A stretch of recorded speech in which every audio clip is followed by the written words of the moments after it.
राज्याचे लोकप्रिय मुख्यमंत्री माननीय पृथ्वीराज चव्हाण,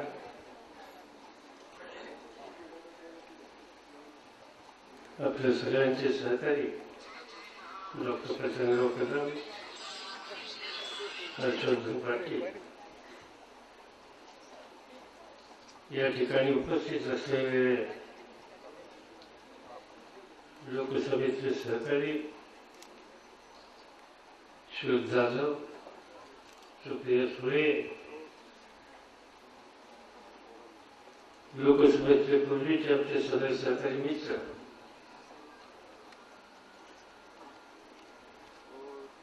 ज्यांचा आत्ताच आपण गौरव केला, ते श्री भाऊसाहेब मोहोळ, त्यांचं नाव खरं मधुकर नाही, ज्ञानेश्वर आहे, बरोबर आहे ना? पण सगळेजण आपण त्यांना भाऊसाहेब म्हणूनच ओळखतो. सदानंद मोहोळ, अशोकराव मोहोळ कुटुंबातले सगळे सहकारी, व्यासपीठावर उपस्थित असलेले सर्व मान्यवर, जिल्हा परिषदेचे अध्यक्ष, समोर बसलेले विधिमंडळाचे सर्व सन्माननीय आजी आणि माजी सभासद, विविध सहकारी संस्थेमध्ये काम करणारे मान्यवर आणि उपस्थित सहकारी बंधू भगिनी,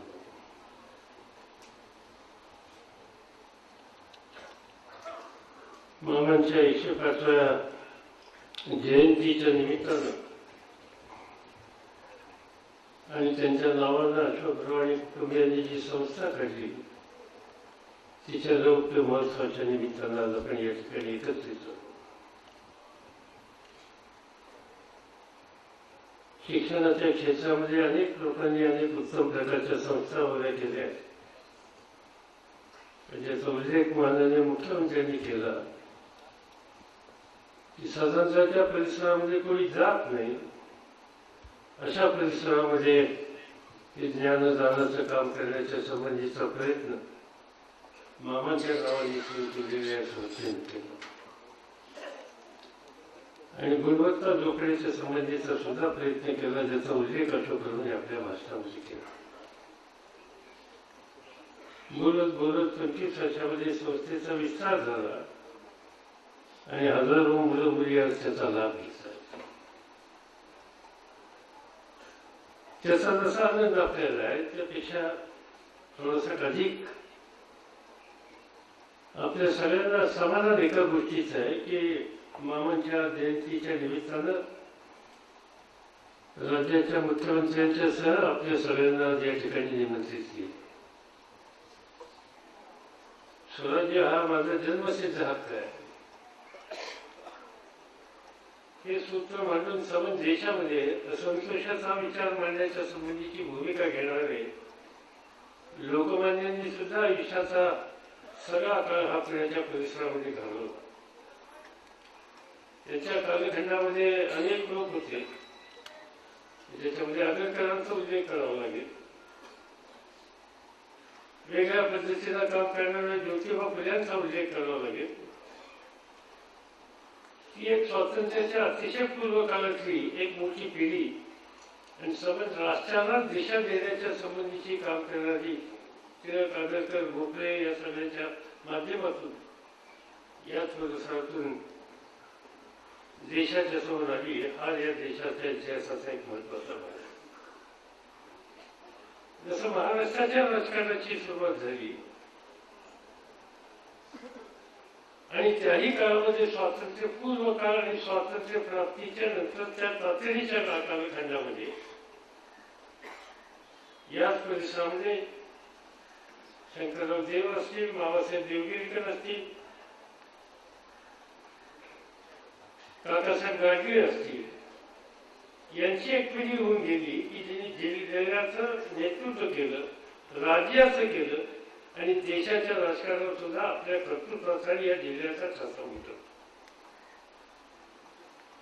शंकरराव देवाचं वास्तव्य सासवडला असायचं अखिल भारतीय काँग्रेस कमिटीच्या महासमितीचे सदस्य आणि जनरल सेक्रेटरी म्हणून जवाहरलाल नेहरू आणि गांधींच्या कालखंडामध्ये त्यांनी कामगिरी केली. काकासाहेब गाडगे नेहरूंच्या स्वातंत्र्याच्या नंतरच्या पहिल्या मंत्रिमंडळामधल्या पाटबंधारे खात्याचे मंत्री म्हणून त्यांनी कामगिरी केली. महाराष्ट्र प्रदेश काँग्रेस कमिटीच्या अध्यक्षपदाची जबाबदारी अनेक वर्ष देवगडीकरांनी सांभाळली. ही एक प्रचंड कर्तृत्वाची मालिका ही या जिल्ह्याच्या परिसरामध्ये त्या कालखंडामध्ये वाढली आणि तो या राज्याच्या इतिहासाचा देशाच्या इतिहासाचा एक भाग बनला. त्याच कालखंडामध्ये हा काँग्रेसचा विचार, स्वातंत्र्याचा विचार सामान्य माणसाच्या मध्ये पोचवण्यासाठी ज्यांनी महत्वाचं योगदान दिलं त्याच्यामध्ये केशवराव जेजे, शंकरराव मोरेंचा उल्लेख हा प्रकर्षाने करावा लागेल. महाराष्ट्रातली सवन ही काँग्रेस संघटनेमध्ये खेड्या भागातला माणूस सहभागी व्हावा म्हणून तात्यासाहेब जेजेंनी प्रचंड योगदान दिलं. त्याची कामगिरी ही तशी संघर्षाची गेली. योग्य असेल त्या ठिकाणी योग्य, अयोग्य असेल त्या ठिकाणी अयोग्य.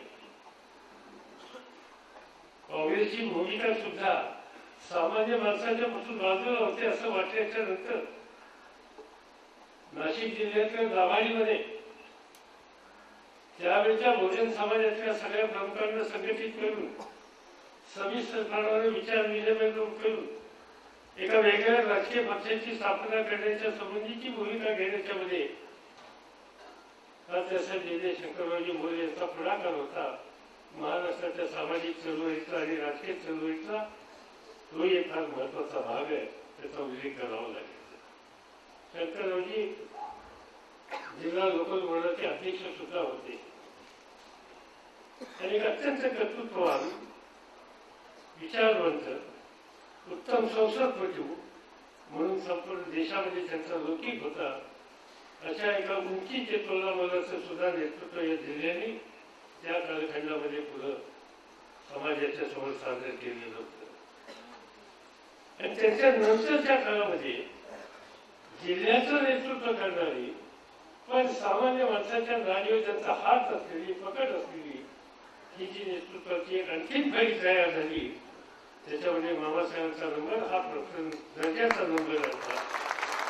आणि ते काम त्या सगळ्यांना बरोबर घेऊन गाण्याच्या संबंधीची भूमिका मामांनी आपल्या आयुष्यात ती सहकारी चळवळीत असेल, शैक्षणिक चळवळीत असेल, पुणे जिल्हा मध्यवर्ती सहकारी बँक असेल, वरच्या भागामध्ये दुधाचा धंदा हा अत्यंत महत्वाचा जोडधंदा होऊ शकतो म्हणून दूध उत्पादक यांना संघटित करून पुणे जिल्हा दूध फेडरेशनच्या संबंधीची उभारणी, निर्मिती आणि वृद्धी याच्यामध्ये असेल. या सगळ्या क्षेत्रामध्ये आणि त्याबरोबर जन्मजात त्यांना आवड ज्या सगळ्या क्षेत्राची होती त्या क्रीडा क्षेत्राचे, विशेषतः कुस्तीच्या संबंधी आपलं समन जीवन देण्याच्या संबंधीची भूमिका ही मामांनी त्या कालखंडामध्ये बजावलेली होती. अनेक सहकारी त्यांनी त्या काळामध्ये तयार केले. अण्णासाहेब ओळखे असतील, अण्णासाहेब मगर असतील, नंतरच्या काळामध्ये शंकरराव भेलके असतील किंवा शंकरराव बाजीराव पाटील साहेब असतील, या अनेकांचे त्यांनी एक संचच मोठा तयार केला. आणि ते करत असताना एक दुय्यम दर्जाचं सुद्धा एक नेतृत्व हे कसं तयार करता येईल त्या दृष्टिकोनातून सुद्धा त्यांनी पावलं टाकली. ज्याच्यामध्ये आपल्याला शंकरराव उत्तरांचा उल्लेख करावा लागेल, विठ्ठलराव सासवांचा करावा लागेल, शंकरराव धमाल यांचा करावा लागेल. ही अशी एक माणसं की ज्याची नामावली या ठिकाणी घेतात.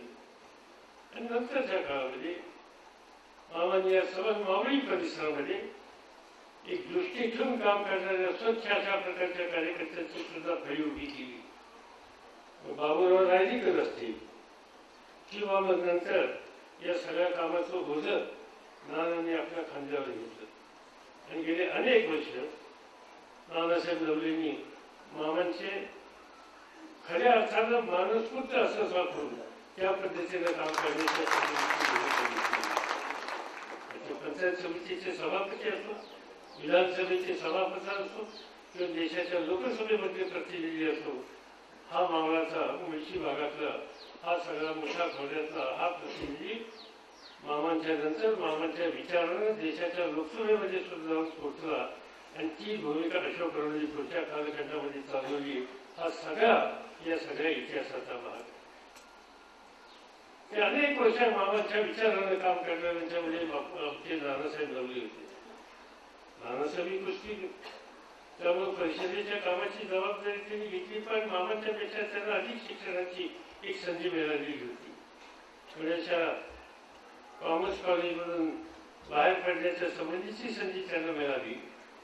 आणि सगळ्यात महत्वाची गोष्ट की नानांच्याकडे कधी तुम्ही गेला तुम्हाला माहीत असेल कदाचित की त्यांच्या घरामध्ये आपण बोलल्याच्या नंतर त्यांच्या पत्नी पुढे आल्या की कधी नाही ते नाना एकदम इंग्रजीत बोलायला लागतात आणि सांगतात की माझी बायकोही इंग्रजी बोलते, कारण का ती इंग्रजी शिकली. त्यामुळे हा मोठा भाड्यातला पट्ट्या इंग्रजीमध्ये सुद्धा बायकोशी बोलतो. ती काही लहान सहान गोष्ट नाही. अशी अनेक प्रकारच्या कार्यकर्त्यांचा एक संच, मग ते आमचे तुकाराम आंगोडे असतील किंवा आणखी सहकारी असतील, ही सगळी मामांच्या विचारानं तयार झालेली मंडळी एक समान प्रचंड म्हणजे आडनाव मोल होतं, पण कार्यकर्त्यांचं मोह निर्माण करण्याच्यासाठी यशस्वी झालेले अशा प्रकारचे नेते म्हणून मामांच्या संबंधित एक शुद्ध मनाचा, चांगल्या कामाला प्रोत्साहित करणारा, संघटनेच्या चौकटीबाहेर व्यक्तींचे विचार न करणारा, सहकारावर प्रचंड श्रद्धा असणारा आणि समाजाच्या तळच्या माणसाच्या संबंधी अति आस्था असलेला अशा प्रकारचा एक तत्व. आणि हे सगळं करत असताना राजकारण आपण केलं पाहिजे, समाजकारण केलं पाहिजे, पण हे समाजकारण राजकारण करत असताना स्वतःचा आर्थिक पाया स्वच्छ कारभारानं योग्य दिशेनं मजबूत केला पाहिजे याच्यावरही दृष्टी ठेवणारं अशा प्रकारचे एक वेगळं अशा प्रकारचे हे नेतृत्व होतं. त्याचं वसईला जाऊन थिएटर काढलं, मुंबईमध्ये थिएटर चालवून गेलं, नाव विसरलो मी, त्याचे एक सहकारी मुंबईचे असायचे, काय त्यांचं नाव प्राणलाल म्हणजे अगदी या थिएटरच्या धंद्यातला महाराष्ट्रातला सगळ्यात मोठा माणूस. पण तो मामांना विचारल्याशिवाय कधी या क्षेत्रामधला कुठला व्यवसाय करत नसत. आणि कुणाला कुठल्याही सिनेमाच्या निर्मात्याला एखादा चित्रपट जर करायचा असेल तर प्रांजल आणि मामांना विचारून तो कधी विचलित करायचा म्हणजे थिएटर मिळेल या संबंधीचा एक दबदबा या सगळ्या क्षेत्रामध्ये सुद्धा मामांनी निर्माण केलेला होता. आणि म्हणून एक वेगवेगळ्या पद्धतीनं जीवनाच्या वेगवेगळ्या क्षेत्रामध्ये आपल्या कर्तृत्वाचा आणि दृष्टीचा ठसा हा मामासाहेबांनी निश्चितपणाने केला. आणि म्हणून त्याची नोंद या जिल्ह्यातल्या शेवटच्या माणसाच्या अंतःकरणामध्ये ही निश्चितपणानं आहे. मला आनंद आहे की अशोकरावांनी आज त्यांचं स्मरण करण्याच्या संबंधीची संधी आज तुम्हाला मला सगळ्यांना या ठिकाणी दिली. मी काय अधिक बोलून आपल्या सगळ्यांचा वेळ घेऊ इच्छित नाही. कुस्तीगीर क्षेत्रामध्ये त्यांचं फार मोठं काम आहे. त्याच्यानंतर माझा आणि कुस्तीचा अजिबात संबंध असताना सुद्धा नानांनी माझ्या घरात टाकलं आणि सगळी जबाबदारी एका दृष्टीने तेच सांभाळतात. मी आपला नावाचा अध्यक्ष गेल्या अनेक वर्षापासून मामांच्या नंतर आहे. पण या सगळ्या क्षेत्रामध्ये आधुनिकता कशी येईल? मातीवरची कुस्ती जाऊन आता गादीवरच्या कुस्तीशिवाय जागतिक परिस्थितीमध्ये आपण स्पर्धेमध्ये टिकू शकत नाही.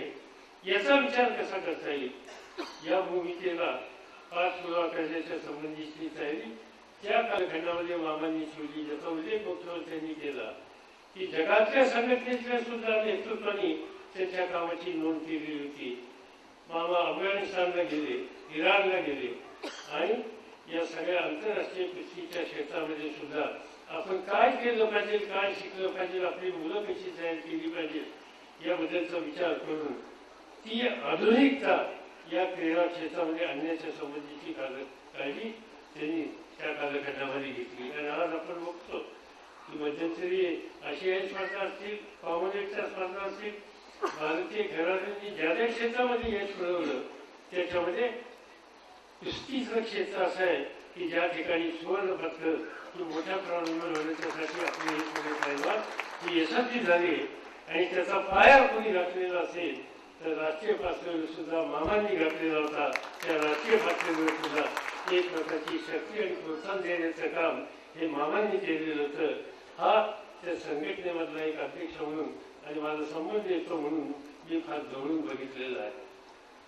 मुख्यमंत्र्यांनी ज्याचा उल्लेख केला की पुढची पिढी ही कुस्तीकडे न आता क्रिकेटकडे गेली आणि त्याही ठिकाणी त्यांनी नाव केलं. अशोकराव हे रणजी ट्रॉफीचे खेळाडू होते आणि सदानंद हे देशाचा जो कसोटी सामने त्याच्यामध्ये निवड झालेले पुण्याचे खेळाडू त्या काळातले ते उत्तम बॉलर म्हणून त्यांचा लौकिक होता. दुर्दैवानं प्रत्यक्षपणानं सामन्यामध्ये खेळायला त्यांना संधी मिळाली नाही, पण क्रिकेटबद्दल बोलणारं जी भारताची टीम निवडलेली होती आणि जी पाठवलेली होती त्या टीममध्ये सदानंदांचा सुद्धा समावेश झालेला होता. आणि म्हणून क्रीडा क्षेत्र नंतरच्या पिढीनं पुढे चालवलं, शिक्षणाचं क्षेत्र मामांचं नंतरच्या पिढीने पुढे चालवलं आणि राजकारणामध्ये समाजकारणामध्ये आपण राहिलं पाहिजे हा मामांचा वारसा होता. तो अशोकरावनी पुढे चालवण्याच्या संबंधीची भूमिका घेतली. मला आनंद आहे की त्यांचं कुटुंब त्याच पद्धतीनं मामांच्या विचारांना पुढे जाण्याचा प्रयत्न करत आहे आणि मामांनी ज्या पद्धतीनं जिल्ह्यातल्या सगळ्या वेगवेगळ्या घटकांची एक सलोखा ठेवला त्याच पद्धतीनं सलोखा ठेवण्याचं काम आजची ही नंतरची पिढी सुद्धा करते.